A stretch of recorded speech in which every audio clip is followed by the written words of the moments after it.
Back at our NFL broadcast boot camp, Curt Menefee alongside Kevin Booth and Bobby Carpenter. And guys, every year, it seems as though you have 5 teams that made the playoffs last year that doesn't make the playoffs this year, and vice versa, 5 new teams. So look into your crystal ball, Bobby, and give me just one team that you think might be the biggest surprise either way in the NFL in 2016. Well, we'll head out to the left coast. We're going to look at the Oakland Raiders there because you know what I love about them? They've got a very stable structure, which isn't something you could have always said about Oakland. Okay. But you look, they've got Jack Del Rio there, and they've got the big 3 on offense. They've got Derek Carr, Latavius Murray, and Amari Cooper. 3 guys that have grown up there in that system. They've been flourishing and blossoming, and they have a very sound and aggressive defense with Jack Del Rio as their head coach. And now they're in a division that I think is much more winnable with the quarterback situation in Denver and a San Diego team that has an aging quarterback. They appear to be primed for a playoff run. Kevin, who do you see that people may not have on their radar right now? The Jacksonville Jaguars. Really? I think they'll win the division. That far, huh? That far. Why? That far. Well, you look at their great young core in Blake Bortles, Allen Hurns, and Allen Robinson. They have a great offensive group right there. And then they've built the defense up. Through the draft, they have Jalen Ramsey and Myles Jack, 2 of the best players in the draft. And then you look at their free agency spending, where they acquired Malik Jackson from the Broncos, as well as Tayshaun Gibson. So I think that they're a playoff team. But they're in a tough division, maybe one of the more competitive divisions in all of football. So I'll start with that question here. When you look at the landscape of the National Football League, what do you think is the most competitive, top to bottom, in all of football? I look no further than the NFC East. I look at the defending champ, Washington Redskins, great team, and they add Josh Norman to it. You know, he was kind of gifted to them. And then you look at the New York Giants, who I feel went on their free agency spree on defense. They'll continue to improve defensively, and their offense is already a top 10 offense. The Philadelphia Eagles, even though they're retooling, they have a lot of talent that'll keep them in games along their offensive line and their front 7. And also the Dallas Cowboys are not a 4-12 team. You know, Tony Romo's going to come back healthy with Ezekiel Elliott to be the new workhorse there in Dallas. I expect a much improved team. Being a former NFC East guy, I want to agree with you, but I have to go with the AFC North. If you look at the quarterback situation there, they've got Joe Flacco, Ben Roethlisberger, both Super Bowl winning quarterbacks. Andy Dalton is a guy who's been to the playoffs every year since he's been in the league. And the Cleveland Browns are an upstart team. Just brought in Robert Griffin III. Probably not going to be great this year record-wise, but they should improve a lot on the field. They'll be a tough out. And I think the AFC North now, when you look at the coaches, the organizations, and the quarterbacks, going to be a very tough division. What do you think, though, allows Cleveland to, if not win that division, like you said, they can't compete with the other 3 yet, but to be more competitive than they have in years past? Well, you look at what they've done. They brought in RG3. They're going to have a better quarterback situation. They drafted Corey Coleman, a receiver, to make some plays for him. But they're in a very young building situation. They probably won't contend early in the season. But you look at the last 8 games, that's where I think they may be able to pick off one of their division foes. Guy from Ohio takes an Ohio team. Guy who got paid by the Giants takes the New York Football Giants. Loyalty never disappears, does it? All right, guys, appreciate it. Kevin Booth, Bobby Carpenter. I'm Curt Menefee for both these guys. Back to you. A trip to Super Bowl 50 is on the line for Peyton Manning, a chance for a 2nd championship ring. But standing in his way is this guy. He has 4 Super Bowl rings. Tom Brady, once again leading his New England Patriots into Denver for the AFC Championship. Hi, everybody. Mark Champion, Bobby Carpenter. And I know we talk so much about Manning and Brady, but there's more to it, right? Everybody when it looks at the Peyton Manning-Tom Brady matchup, it's really more about Wade Phillips and that Denver Broncos defense, the edge pass rush with Von Miller and DeMarcus Ware. Will they be able to apply the pressure? Can Tom Brady get rid of the ball and find open receivers against very tight coverage from a very good Denver defense? Well, this Denver offense with Peyton Manning, it's been an unusual year for him. Injury situation, 9 touchdowns, 17 interceptions. Brock Osweiler, a future star perhaps. What's on the line for Peyton Manning? This has been a very un-Peyton Manning-like year. You look at him, he's battled the injuries. You mentioned the 9 touchdowns, 17 interceptions. He's going to have to lean on the running game today. Ronnie Hillman, C.J. Anderson, those will be the guys that will make the difference in this game, churning the clock, trying to wear down that New England defense so to force Peyton Manning not to throw any of those costly interceptions. Yeah, beyond all of the X's and O's, though, isn't it great to have Manning and Brady maybe for the last time ever going at it? This is what you love the NFL NFL playoffs for. As rough as it's been on Peyton Manning in the playoffs versus Tom Brady, he is 2-1 in championship games, so hopefully that trend will continue for him today. Oh, it should be a great one. The crowd is fired up here in Denver. It's the AFC Championship, the Denver Broncos and the New England Patriots coming up next.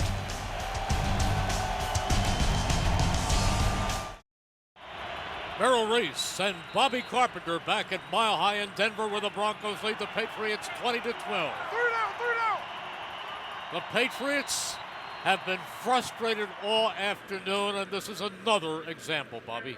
Well, and you could understand why. With the pass rush that Denver's able to generate, Tom Brady is not a quarterback that wants to be pressured in the pocket. Denver's going to run a variety of coverage, try to mix it up, and when you do that, you're always going to frustrate the quarterback and the offensive line. Look at the way they wrap up Edelman. They are physical on every play. And the swarming defense, and you look at this bracket coverage right here, they're trying to double team the inside receivers, both Rob Gronkowski, Julian Edelman. They know that's where Tom Brady wants to go, and now he has to make these passes under duress, and you see how flustered he is right there. Yeah, even in his footwork. Have you ever seen him this out of sync? Absolutely not. This is a Tom Brady that you don't normally see. He's a guy that's poised and composed in the pocket, likes to get the ball in a couple seconds. And so it is 2nd down and 10 for the Patriots. In Denver territory with 8:15 remaining in regulation. And the Patriots trailing by 8. All goes back to that missed extra point. Brady again steps up for White. Incomplete. Just overthrown. Just underthrown, and it's unfortunate because he had James White down the sideline, the running back, young player out of Wisconsin, and you see Tom look down the middle of the field. He gets him on the double move. Danny Trevathan bites, and the ball is just a little bit inside. Not a typical pass that you'll see Tom Brady underthrow, but that's what happens when you have pressure on you the entire game. You are absolutely right. For the Broncos, it is 3rd down, or for the Patriots, it is 3rd down and 10. 20-12, New England leading, trailing with 8:10 remaining. Brady in the shotgun again, steps up, fires, complete. He's got Edelman, and that's the guy. Julian Edelman, a great job getting open on a seam route underneath. You saw him go vertical. He bends it back inside. This is Denver here running a bracket coverage. The linebacker, Danny Trevathan, tries to spin back inside, but Tom Brady, without pressure this time, stays poised in the pocket, delivers a strike. He really put it into that window. It's a tight window, but that's what Hall of Fame players do. Peyton Manning looking concerned. He's got the lead right now with 7.5 to go, but that's Brady out there, and he's done this countless times. It's a running play for -1. Backwards goes White. When you see the pressure, the push up front by Denver, they've invested a ton in their defensive front. First-round draft picks over the years. You saw Shaquille Barrett there getting a push on the outside, not allowing them to get the edge. And when that happens, the linebackers for Denver are able to flow inside out and make a play in the backfield.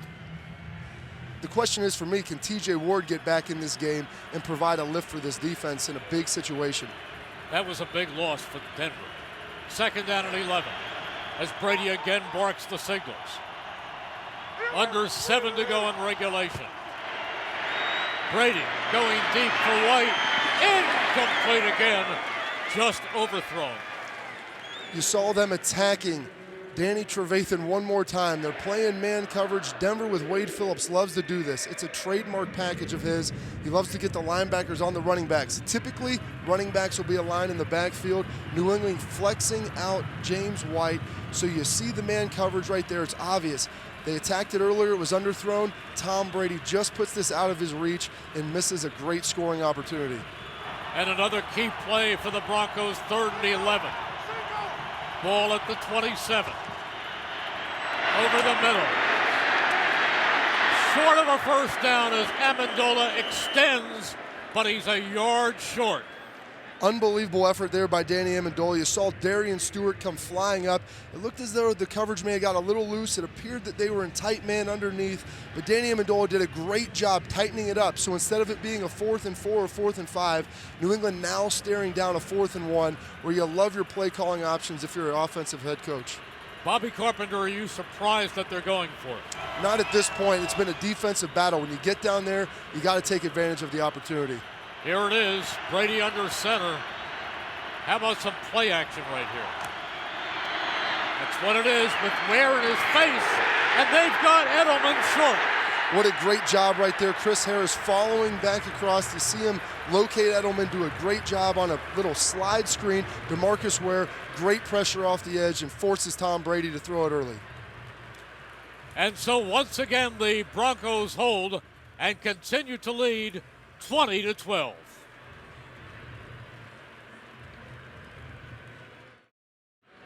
Fourth down action in Denver, and the brain trust of the Patriots talking it over. First and 10 for the Broncos. Little there for C.J. Anderson. There's not a whole lot of room. Denver obviously trying to run the clock out here. But when you see this play, Chris Harris should travel across with Danny Amendola. I believe they're in man coverage. You can see Aqib Talib running across the field as Tom Brady comes off the play action. DeMarcus Ware in his face. It's a blind throw. Chris Harris cheats the play, vacates Amendola, stops him right at a yard short, and a terrific fourth down stop. You can see McDaniel frustrated. It is 2nd and 9. Denver trying to get something going. Manning wide. Wanted Thomas, but released early, and the ball ends up on the ground. Peyton Manning's a veteran player. He knows 3rd and 9 is a lot better than 3rd and 16. He's getting the ball out of his hand, trying to go to Demaryius Thomas there on the edge. Didn't appear like he had the arm to get it there on that play. And there's some very tight coverage. Didn't want to throw an interception and give New England another crack this close to the end zone. Broncos offense hasn't been totally in rhythm, but they've been good enough to lead 20-12 with 5:19 to play. Manning in the gun, and there's a false start on Thomas. That will cost them 5 yards. That's something that you're going to be scratching your head. Gary Kubiak not excited. You're talking about a chance to go to the Super Bowl here. Number 88, 5-yard penalty. It's 3rd down. And Ed Hockley right there dialing up a false start to give you now that opportunity for a 3rd and 14. And that's what they have. It will be 3rd and 14 with 5:19 in regulation. The question is on this play, I mean, are you going to try to run it or they to milk clock, or do they want to try to pick up this first down and move the ball? Manning's in the shotgun with 3 receivers. Slot to his right at the bottom of your screen. Over the middle he goes for Hillman. Makes the catch, but well short of the first down. Nice safe play, throwing it to Ronnie Hillman underneath. They saw New England come out. There was only a handful of players inside 5 yards. Obviously New England trying to net the first down marker, force that underneath throw. Peyton wisely gets rid of it and gives his running back an opportunity, and it allows the clock to run. So Britton Colquitt, I think there's been a Colquitt punting for about 30 years, to punt to Danny Amendola. Amendola would like to break this one. Boy, could they use a big return. He takes it at the 26, but he's not getting free. It's flying downfield of the Broncos. What a great job by the Denver cover team, sealing them up down there, giving their defense a lot of room to work. 4.5 to go, 20-12 Broncos. Excited fans here in Denver. Is it premature? We'll find out. Here are the quarterbacks, Bobby. Not a great day for either guy, but the one stat you'll look at there, Tom Brady, 0 for 2 touchdowns to interceptions. Peyton Manning, 2 for 0. That's where the efficiency's coming in today. He needs the drive right here as he looks downfield and he throws it into the ground, and again, they are in his face. That was Jackson. Malik Jackson getting pressure there off the right, and you'll see Von Miller here on the right side of the screen ripping. I'm surprised the hold wasn't called. Yep. He's been abusing Marcus Cannon all day long, and this is what Wade Phillips wants to see, aggressive pass rush up the field. They put a lot of money and a lot of draft picks into these guys, and they're doing a great job harassing a Hall of Fame quarterback. As a former linebacker, how good is Von Miller? Von Miller's one of the best, and he makes it easy on the coverage guys down the field. It is 2nd and 10 for Brady and company. 4.5 to go in regulation. Amendola in motion. Brady, first down. Over the middle he goes to White, who almost had it stripped. Almost had it stripped. This is the 3rd time here in about 7 plays that they've gone out to James White flexed wide. This time it's Brandon Marshall on him. Instead of going downtown for the home run, he runs a slant. You'd like to see Marshall tighten up a little bit on that, but Brandon does a great job getting his hands in, trying to strip the ball late. But good job by New England trying to expose that mismatch.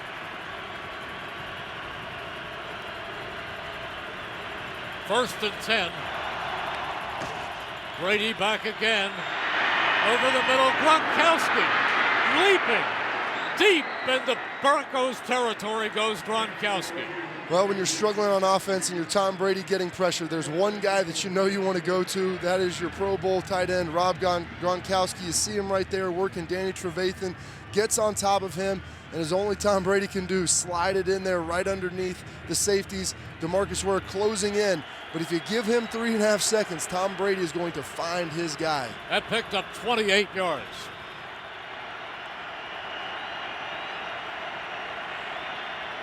First and 10.